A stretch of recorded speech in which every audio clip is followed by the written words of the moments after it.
حضرت خباب بن ارت رضی اللہ تعالیٰ عنہ جب مسلمانوں کو ستایا جا رہا تھا، اللہ کے نبی کے پاس آئے اور انہوں نے کہا اے اللہ کے نبی بہت مارا جا رہا ہے، اے نبی بہت ستایا جا رہا ہے، اے نبی بلال کو مکہ کے گلیوں میں گھسیٹا جا رہا ہے، اے نبی مصعب ابن عمیر کو چٹائیوں میں لپیٹ کر دھواں دیا جا رہا ہے، کسی کو سولی پر چڑھایا جا رہا ہے، کسی کو آگ میں جھونک دیا جا رہا ہے۔ اے نبی صلی اللہ علیہ وسلم آپ اللہ سے دعا کریے، اللہ رب العالمین ہمارے لیے آسانی پیدا کرے۔ اللہ کے نبی نے فرمایا اے خباب سنو، یہ تو کچھ بھی نہیں ہے، یہ تو کچھ بھی نہیں ہے، تم سے پہلے جو لوگ آئے ان کی حالت یہ تھی کہ ایمان کے پاداش میں ان کے لیے گڈھا کھودا جاتا تھا، اس کے اندر لکڑیاں جلائی جاتی تھی، ان کے جسم کے 2 ٹکڑے کر دیے جاتے تھے، اور جسم کے 2 ٹکڑے کرنے کے بعد اس گڈھے کے اندر اس آگ۔ محترم سامعین کرام، آج آپ کے سامنے دوسرے پارے کا مختصر خلاصہ رکھنا ہے۔ دوسرے پارے کی شروعات ہو رہی ہے تحویل قبلہ سے، یعنی قبلے کا ڈائریکشن اللہ رب العالمین نے جو چینج کیا ہے اس کے تعلق سے یہاں پر بات ہو رہی ہے۔ مسلمانوں نے تقریباً 16 یا 17 مہینوں تک بیت المقدس کی طرف رخ کر کے نماز پڑھی ہے۔ اللہ کے نبی صلی اللہ علیہ وسلم کی یہ خواہش تھی، آپ یہ چاہتے تھے کہ کعبۃ اللہ کو یعنی خانہ کعبہ کو ہمارا قبلہ بنایا جائے، چونکہ حضرت ابراہیم علیہ السلام کا بھی قبلہ یہی تھا۔ چنانچہ اللہ کے نبی صلی اللہ علیہ وسلم نے کئی مرتبہ اللہ رب العالمین سے دعا کی، اللہ رب العالمین نے آخر میں قبلے کا ڈائریکشن چینج کر دیا اور بیت المقدس سے قبلہ ہمارا اللہ رب العالمین نے خانہ کعبہ بنا دیا۔ تو اللہ رب العالمین نے یہاں پر تذکرہ کرتے ہوئے فرمایا کہ جب قبلے کا ڈائریکشن چینج کیا گیا تو یہودیوں نے، منافقوں نے مذاق اڑایا، سَيَقُولُ السُّفَهَاءُ مِنَ النَّاسِ مَا وَلَّاهُمْ عَنْ قِبْلَتِهِمُ الَّتِي كَانُوا عَلَيْهَا، کہ لوگوں میں کچھ بیوقوف لوگ، اے نبی صلی اللہ علیہ وسلم جب قبلے کا ڈائریکشن چینج کیا گیا تو لوگوں میں کچھ بیوقوف لوگوں نے مذاق اڑایا، اور وہ لوگ یہ کہیں گے کہ مسلمانوں نے اپنا قبلہ چینج کر لیا، اپنا قبلہ بدل لیا۔ قُلْ لِلَّهِ الْمَشْرِقُ وَالْمَغْرِبُ، اے نبی ان لوگوں کو کہہ دیجئے، ان لوگوں کو بتا دیجئے کہ مشرق بھی اللہ کا ہے اور مغرب بھی اللہ کا ہے، پورب بھی اللہ کا ہے اور پچھم بھی اللہ کا ہے۔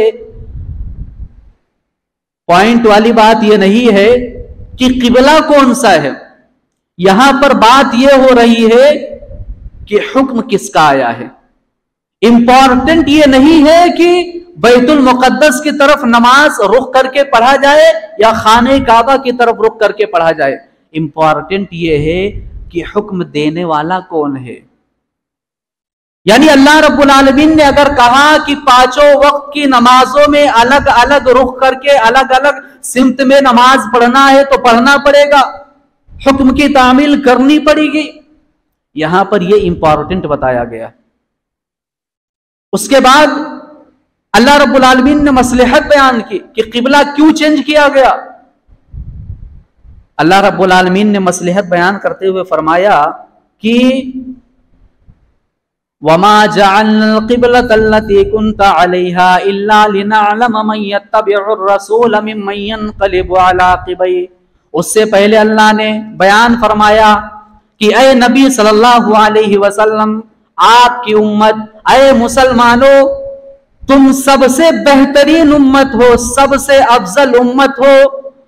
جب تم امتوں میں سب سے بہترین امت ہو تو تمہارا قبلہ بھی بہترین ہونا چاہیے، اسی لیے ہم نے کعبۃ اللہ کو تمہارا قبلہ بنایا، اس رخ کو، اس جگہ کو تمہارا قبلہ بنایا جو حضرت ابراہیم کا قبلہ تھا، اس مسجد کو تمہارا قبلہ بنایا جو دنیا کی سب سے پہلی مسجد ہے، جو دنیا کا سب سے پہلا اللہ کا گھر ہے، اللہ کی عبادت کے لیے جس کو تیار کیا گیا تھا.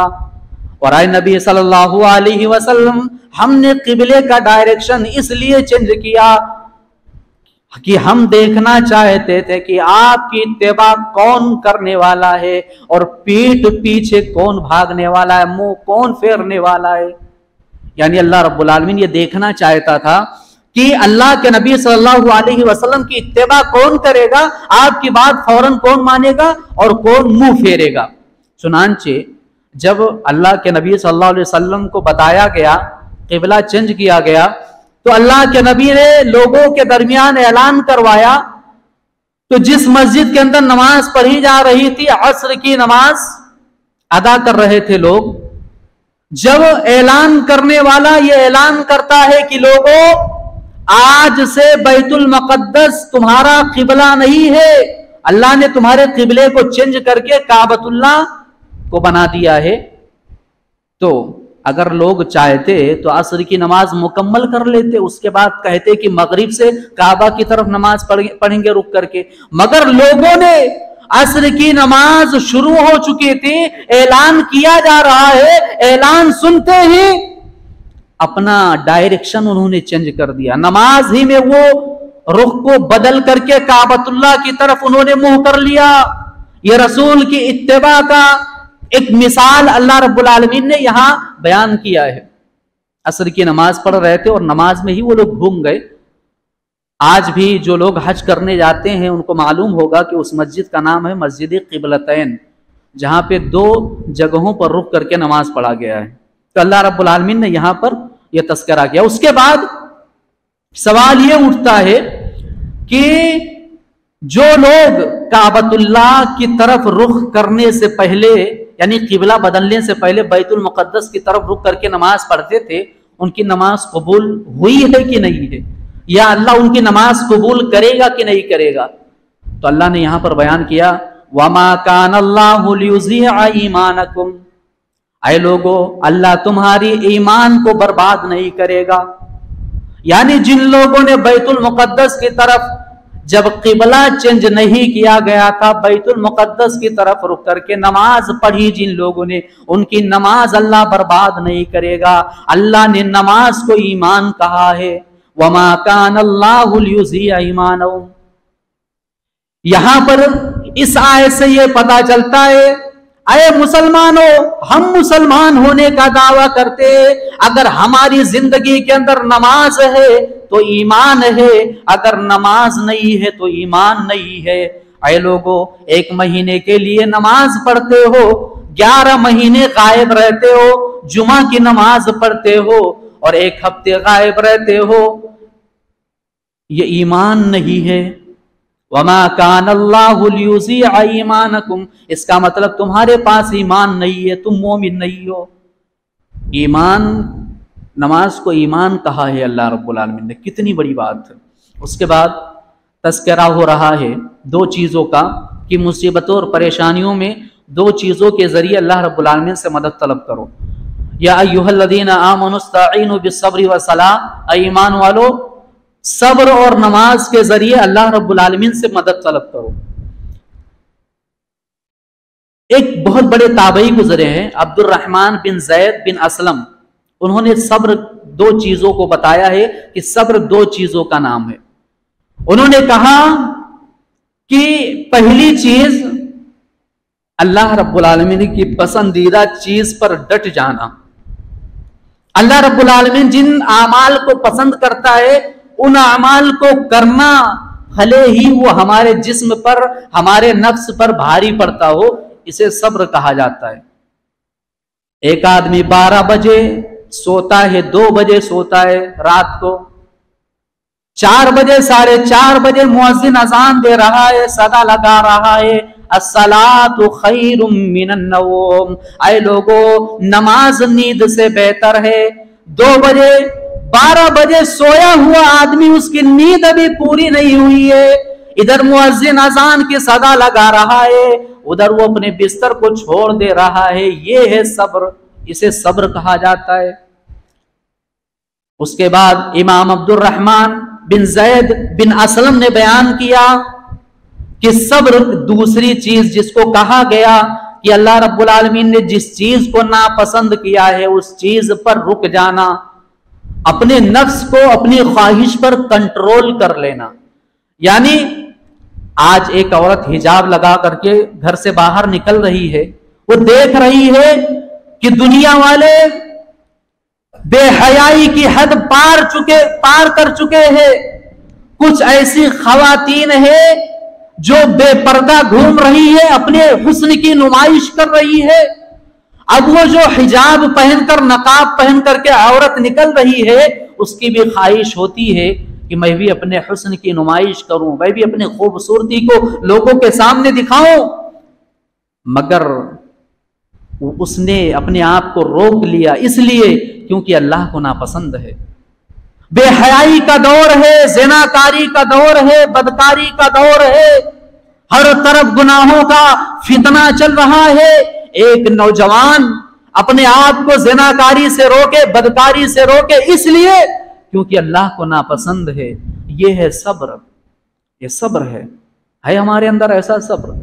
یا ایھا الذین آمنوا استعینوا بالصبر والصلاۃ، اے لوگوں نماز کے ذریعے اور صبر کے ذریعے اللہ سے مدد طلب کرو. اس کے بعد اللہ رب العالمین نے فرمایا الذین اذا اصابتهم مصیبہ، میرے مومن بندے وہ ہیں کہ اگر ان کے اوپر کوئی مصیبت آ جائے، پریشانی آئے، تو ان کے زبان سے یہ الفاظ نکلتے ہیں انا للہ و انا الیہ راجعون.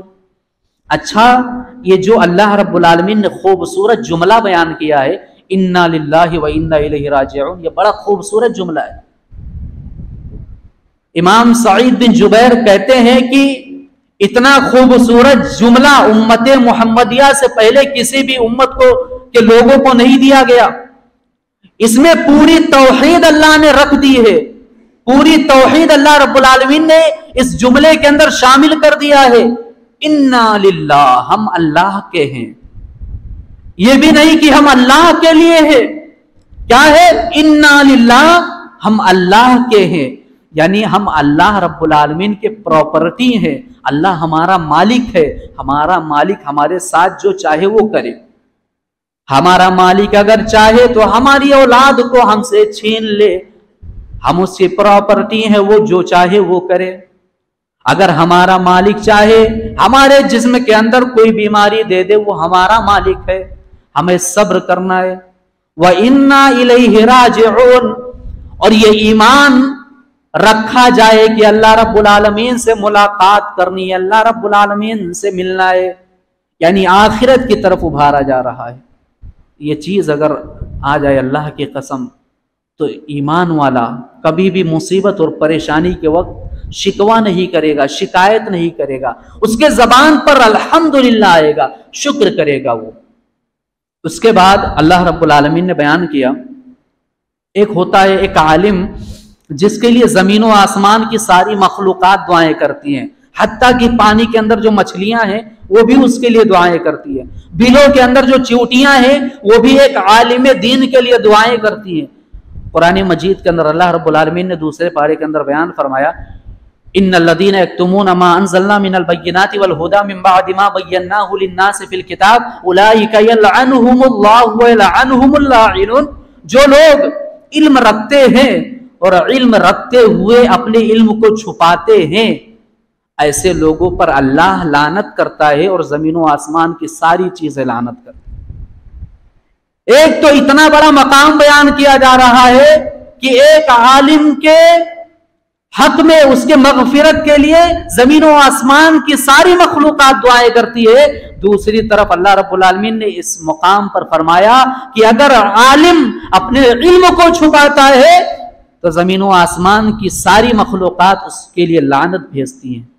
غور کر سکتے ہیں آپ، اگر کہیں پر برائی ہو رہی ہے، کہیں پر کچھ گناہ ہو رہا ہے، ہمیں معلوم ہے، ہم جانتے ہیں یہ چیز غلط ہے، اگر ہم نے بیان کیا لوگوں، اگر ہم نے چھپا لیا، ہم بیان نہیں کر رہے ہیں، ہم لوگوں کو آگاہ نہیں کر رہے ہیں، تو اس کا مطلب ہم اللہ رب العالمین کے لعنت کے مستحق ہیں. تو لوگوں، اگر آپ کے اندر علم ہے، آپ علم رکھتے ہیں، اور علم رکھتے ہوئے بھی، اب مثال کے طور پر بلا جھجک یہ بات میں کہہ رہا ہوں، یہاں مسجد کے اندر یا فاطمہ مسجد میں آپ چلے جائیے، سال میں ایک مرتبہ آنند میلہ لگاتے ہیں لوگ. اب لوگوں کے پاس یہ علم ہے، ہم اتنا جانتے ہیں کہ یہ چیز یعنی مسجد کے اندر خرید و فروخت کرنا یہ منع کیا گیا ہے، اور مسجد کے اندر دیکھا جائے تو ایک قسم کا بازار اور میلہ لگا کر کے رکھا ہوا ہے، تو یہ چیز غلط ہے کہ نہیں ہے؟ ہمارے پاس علم ہے، ہم جانتے ہیں، مگر ہم روکتے نہیں ہیں. ہم اللہ رب العالمین کے لعنت کے مستحق بنے اور زمین و آسمان کی ساری مخلوقات کے لعنت کے مستحق بنے. اس کے بعد اللہ رب العالمین نے یہ بیان کیا کہ جنت میں جانا اتنا آسان نہیں ہے. ہم نے جنت میں جانا اتنا آسان سمجھ لیا ہے. ام حسبتم ان تدخلوا الجنت ولما یاتکم مثل الذین خلوا من قبلکم مستهم الباساء والضراء وزلزلوا حتى يقول الرسول. اس آیت کے اندر اللہ رب العالمین نے فرمایا کہ جنت میں جانا آسان نہیں ہے. اگر آپ کے پاس ایمان ہے، آپ ایمان والے ہو، تو کوئی آسان راستہ نہیں ہے. یہ کاٹو بھرا راستہ ہے، یہ مصیبتوں والا راستہ ہے، پریشانیوں والا. ایک آدمی تراویح کی نماز پڑھ رہا ہے، ایسا لگ رہا ہے کہ وہ کتنا بڑا احسان اللہ رب العالمین پہ کر رہا ہے. اگر روزہ آدمی رکھ رہا ہے، میں کچھ لوگوں کو دیکھتا ہوں ایسا لگتا ہے کہ وہ اللہ پر احسان کر رہے ہیں. کچھ لوگوں کو میں دیکھتا ہوں اگر وہ قرآن کی تلاوت تھوڑا بہت کرتے ہیں تو اس طریقے سے ظاہر کرتے ہیں، ایسا لگتا ہے کہ وہ اللہ پر بہت بڑا احسان کر رہے ہیں. ایمان کوئی معمولی چیز ہے. حضرت خباب بن ارت رضی اللہ تعالیٰ عنہ جب مسلمانوں کو ستایا جا رہا تھا، اللہ کے نبی کے پاس آئے اور انہوں نے کہا، اے اللہ کے نبی بہت مارا جا رہا ہے، اے نبی بہت ستایا جا رہا ہے، اے نبی بلال کو مکہ کے گلیوں میں گھسیٹا جا رہا ہے، اے نبی مصعب ابن عمیر کو چٹائیوں میں لپیٹ کر دھواں دیا جا رہا ہے، کسی کو سولی پر چڑھایا جا رہا ہے، کسی کو آگ میں جھونک دیا جا رہا ہے. اے نبی صلی اللہ علیہ وسلم آپ اللہ سے دعا کریے، اللہ رب العالمین ہمارے لیے آسانی پیدا کرے. اللہ کے نبی نے فرمایا، اے خباب سنو، یہ تو کچھ بھی نہیں ہے، یہ تو کچھ بھی نہیں ہے. تم سے پہلے جو لوگ آئے ان کی حالت یہ تھی کہ ایمان کے پاداش میں ان کے لیے گڈھا کھودا جاتا تھا، اس کے اندر لکڑیاں جلائی جاتی تھی، ان کے جسم کے 2 ٹکڑے کر دیے جاتے تھے، اور جسم کے 2 ٹکڑے کرنے کے بعد اس گڈھے کے اندر، اس آگ کے اندر ان کو ڈال دیا جاتا تھا. اے خباب یہ تو کچھ بھی نہیں ہے. پہلے کے لوگوں کو ان کے جسم کے گوشت کو ایسے ادھیڑ لیا جاتا تھا جس طریقے سے مولی کو، گاجر کو چھیلا جاتا ہے، اس طریقے سے ان کے جسم کے چمڑوں کو چھیل لیا جاتا تھا. پھر بھی وہ ایمان کو نہیں چھوڑتے تھے، پھر بھی وہ ایمان پر ان کے کوئی اثر نہیں ہوتا تھا. یہ ہے ایمان. آج ہم نے ایمان کو معمولی سمجھ کر رکھا ہوا ہے. مسلمان ہو تو مصیبتیں، پریشانیاں جھیلنا پڑے گا. اگر جنت میں جانا چاہتے ہو تو پریشانیاں آئیں گی. آج انسان چاہتا ہے کہ سب کچھ کر لیا جائے، سب کچھ ہو جائے، مگر کوئی تکلیف نہ ہو. یہ ہو ہی نہیں سکتا ہے. اس کے بعد ایک تذکرہ کیا جا رہا ہے، یا ایھا الناس کلوا مما فی الارض حلالا طیبا ولا تتبعوا خطوات الشیطان. اے لوگو حلال چیزوں کو کھاؤ، حلال چیزوں کے پاس جاؤ، اور شیطان کے قدم کی پیروی کرنا چھوڑ دو. شیطان کے قدم کی پیروی مت کرو. یہاں پر اللہ نے خطوات کا لفظ استعمال کیا ہے. عربی میں اگر آپ ایک قدم آگے بڑھاتے ہیں تو اس کو خطوہ بولتے ہیں. اگر آپ 2 قدم آگے بڑھاتے ہیں تو اس کو خطوتان بولتے ہیں. اگر آپ 2 سے زائد قدم آگے بڑھاتے ہیں تو اس کو خطوات بولتے ہیں. اللہ نے یہاں پر خطوہ کا لفظ استعمال نہیں کیا، خطوتان کا لفظ استعمال نہیں کیا. اللہ نے کہا کہ اے لوگو شیطان اگر حرام چیزوں کی طرف لے جائے گا تو وہ 1-2 قدم نہیں بلکہ بہت لمبے راستے پر تمہیں لے جائے گا شیطان. یہ شیطان کا کام ہے. ایک بات یاد رکھو، دنیا کے اندر حرام چیزیں بہت کم ہیں اور حلال چیزیں بہت زیادہ ہیں۔ دنیا کے اندر حرام چیزیں بہت کم ہے اور حلال چیزیں بہت زیادہ ہے، مگر شیطان حرام چیزوں کی طرف لے جاتا ہے اور حلال چیزوں سے آپ کو روکتا ہے۔ حضرت آدم علیہ السلام کو اللہ نے جنت میں ڈالا، کہا اے آدم جنت کی ساری نعمتوں سے فائدہ اٹھاؤ، ساری نعمتوں کو کھاؤ پیو، عیش و آرام کرو، مگر ایک چیز تمہارے اوپر حرام ہے، اے آدم ایک پھل مت کھانا، ایک پھل کے قریب مت جانا۔ بتاؤ، پوری جنت آدم کے لیے حلال کر دی گئی مگر ایک پھل روک دیا گیا۔ مگر شیطان کتنا بڑا ہوشیار اور چال باز ہے کہ آدم کو وہ حرام کی ہوئی چیز کو کھلوا دیا اس نے۔ یہ شیطان کا کام ہے۔ اسی لیے اللہ کے نبی صلی اللہ علیہ وسلم نے فرمایا کہ لوگوں، جو دعا کی جاتی ہے، اگر حرام چیز تمہارے پیٹ میں پل رہا ہے، تمہارا کپڑا حرام کا، تمہارا کھانا حرام کا، تو تمہاری دعا قبول نہیں کی جائے گی، رد کر دی جائے گی۔ اس کے بعد